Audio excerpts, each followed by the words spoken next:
The Sad Night, the story of an Aztec victory and a Spanish loss. The Aztecs and other peoples of Mexico wrote with pictures on bark pages that were connected together in one long accordion-folded piece. We call these books codices. 500 years ago, when Spanish soldiers conquered Mexico, they collected and destroyed almost all the codices.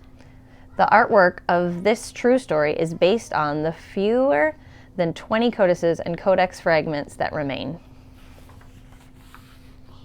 Long ago in Mexico, when volcanoes sent lava rivers steaming into the jungles and jaguars hissed messages to man, a wandering people listened to their leaders. "We must move again," the priest said. "Put on your sandals and your robes and take your children by the hand and walk and keep on walking until you see an eagle on a cactus with a rattlesnake in its beak. In that place, we will build an empire." Every day they walked. To sleep, they curled up in their robes. To eat, they chopped up cactus and roasted rattlesnake meat. And one day, one very good day, they looked across a lake and saw an eagle on an island. It was perched on a cactus with a rattlesnake twisting around in its beak. They named this island Tenochtitlan, which means the place of the cactus stone. "We must make boats," the leader said, "to get from here to the island. And when we live there, we'll travel on streets of water. And we must make our buildings tall enough to meet the sun, for the sun will light the way for us to become a noble people."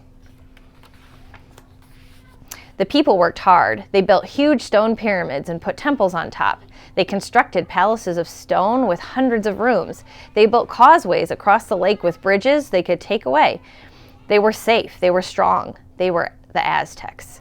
They began to want their neighbors' land. Ferocious Aztec warriors, the Jaguar Knights and the Eagle Knights, took over territory that belonged to other Indians and forced them to pay again and again to stay alive. The Aztecs had built an empire in less than 200 years. Everyone was afraid of them, and their king, Moctezuma, was the most powerful man in Mexico. Trouble for the Aztecs began in the year of 1 Reed, 1519. The king's men reminded him of the warning. "Danger will come to us this year by boat, Royal Moctezuma. Our ancestors told us that the feathered serpent god would return to Mexico to take over our kingdom. They said that when he comes, Quetzalcoatl will not look like a feathered serpent, but like a man. If he takes over, what will become of us? Are we doomed? Royal Prince, what should we do?" "Quetzalcoatl is not a god of war," said Moctezuma. "He wants poems and beauty and thoughtful words. Perhaps he comes to test us. I will wait, I will see, and then I will decide. For now, we will wait, and I will make an offering to the god." Hidden by the jungle, Aztec lookouts watched the biggest boats they had ever seen anchor on their shores. Soldiers wearing metal clothes crawled from the ships, then burned and sank the ships.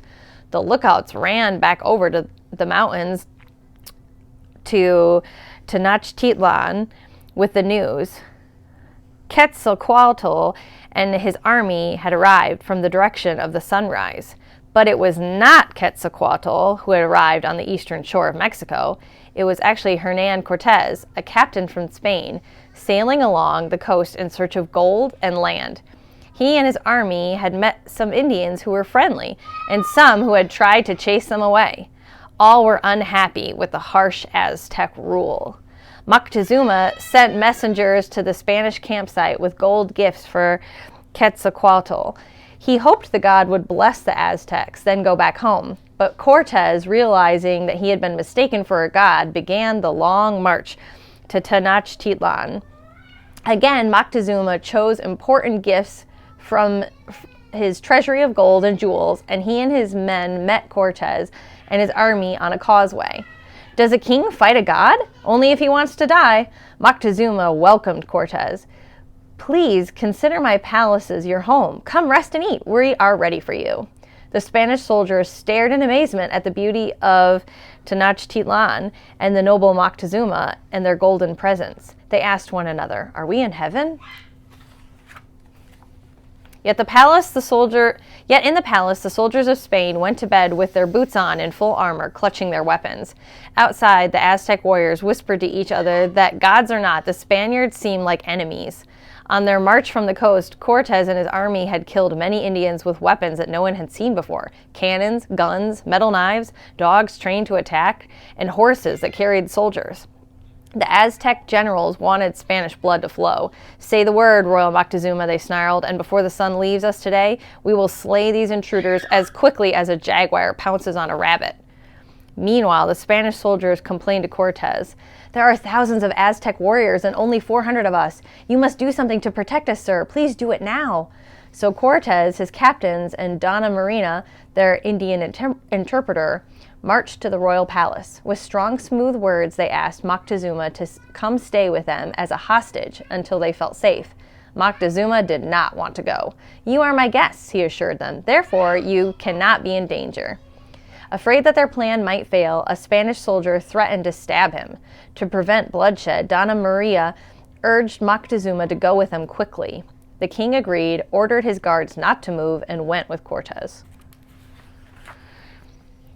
Though Moctezuma was still in command of Mexico, he was a prisoner. He turned over to Cortez all the gold in his treasury room. The Spaniards melted the gold and gold jewelry into bars small enough to carry in their clothes. Moctezuma's advisors visited him often and tried to persuade him to leave. "We can overpower them," they insisted. The king refused. "I will wait," he said. "I will not fight Quetzalcoatl. I will not fight a god." Aztec lookouts from the eastern coast ran to Moctezuma with an important message. 19 more Spanish ships had landed at Veracruz. Moctezuma told Cortez that more Spaniards had arrived, expecting him to be pleased, but Cortez knew the newcomers were not his friends. The King of Spain had sent troops to capture him since he had burned his ships and acted on his own. Commanding an officer named Pedro de Alvarado to keep control in Tenochtitlan, Cortez took some troops and left on horseback for Veracruz. He planned to defeat the new arrivals and then talk them into joining him in the search for more gold.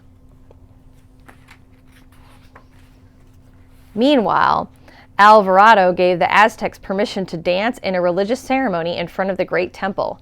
A huge crowd gathered, and Alvarado and his men, fearing an uprising, struck first. They slaughtered every priest, musician, and dancer in the courtyard. Moctezuma, shocked and angry, but still a prisoner, commanded his army to hold back. "Wait until their leader returns," he said. "I believe he will punish his soldiers for this act of war. You will see." When Cortez returned, followed by an army of several thousand soldiers, he rode his horse along a deserted causeway. No procession came to greet him, no Aztec lords with gifts of gold. The heavy marching of his soldiers echoed down the streets. In the palace, Cortez raged at Alvarado for the slaughter, but there would be no pardon for the Aztec warriors, outnumbering the Spaniards by thousands, swarmed over the rooftops and filled the streets, slinging rocks and attacking with clubs, arrows, spears, and fire. "Take Moctezuma to the roof," Cortez ordered, "and make him tell his people to stop. Then we'll leave peacefully." Turning his face from the Spaniards, Moctezuma said quietly, "I welcomed you as a god returning to his own land, yet you are destroying us. My people are angry. They have chosen another to be king when I die, and they have made up their minds not to let you leave this place alive. I can no longer help you." Nevertheless, he tried to end the fighting by climbing to the roof to speak to his people. He told them that if they stopped their attack, the Spaniards would leave Mexico. An angry person in the crowd threw some stones at Moctezuma. Suddenly, many people were throwing stones, and Moctezuma fell. The Spaniards laid him on a mat, but he refused their doctor's help. In a cell of his family palace, the king of the Aztec sun died in pain and sorrow. By custom, Aztec warriors did not fight at night. They removed the bridges from the causeway so that no one could enter or leave the city and went home to sleep. The Spanish soldiers secretly had been building a portable wooden span to use as a bridge. Night came and the Aztecs left the palace courtyards and deserted the streets. Rainfall darkened the sky and would muffle the sound of marching. The Spaniards took this chance to escape, knowing they might not get another. They loaded some of the Aztec gold onto horses and helped themselves to the rest of it. Carrying heavy weapons and weighed down with gold, the men moved quickly toward the causeway. At a gate, an Aztec sentry saw them and shouted an alarm. At the first gap in the causeway, the Spaniards lowered their wooden bridge. It held strong as the parade of soldiers, horses, and cannons crowded across. But Aztecs were behind them, running toward them from the city. They were sliding through the water in hundreds of canoes. Yelling for room to work, the Spaniard crews pulled and tugged at the bridges to lift it up, but it was stuck. Aztecs were bumping their canoes into the side of the causeway, climbing out and jumping onto the bridge. Thousands of warriors attacked the Spaniards and pushed them forward. Those Spaniards at the front of the line shouted for the soldiers to bring up the bridge, but the men at the end of the line were fighting and shoving and pushing and pulling. In the bitter struggle, both Aztecs and Spaniards fell off the edge of the causeway into the water, but the Aztecs were not weighted down with gold and could swim. So many men died and sank into the water where the bridge should have been that the last Spaniards crossed over the gap on drowned bodies. The Aztecs did not follow them to shore. They took the Spanish wounded and captured to sacrifice to their gods. Near the bloodied causeway, Cortez sat in the rain under a cypress tree and wept. He had lost most of his men and his horses and the gold. Spaniards who wrote down the story of that night and Spain's terrible losses called the escape from Tenochtitlan the Sad Night. But many Aztec eagle knights and many jaguar knights also died that night. The Aztecs did not know that this was the last battle that they would win.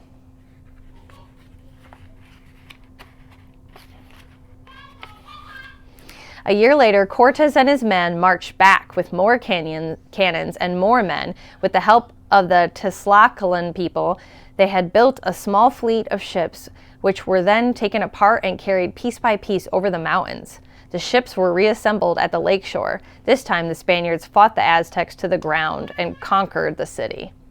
The ancient stone pyramids and temples were torn down. Spaniards forced Aztec slaves to build churches and public buildings on top of the ruins using the same stones. Some of those buildings are still there today. Tenochtitlan is now Mexico City, the largest city in the world. It is no longer an island. The lakes and streets of water have dried up. A few years ago, workers digging the city for a new subway found 3 bars of gold. Experts studied them and saw traces of melted down jewelry from Moctezuma's treasure that was lost in the lake. Almost 500 years after the sad night, the president of Mexico and the ambassador from Spain met as friends in the Great Museum in Mexico City to inspect the gold bars. Over that building in the heart of the city waves the flag of Mexico. The people who give their allegiance to this flag speak Spanish, the language of Cortez. Yet, on that flag is this design, an eagle perched on a cactus on a rock with a snake in its beak. That's the end.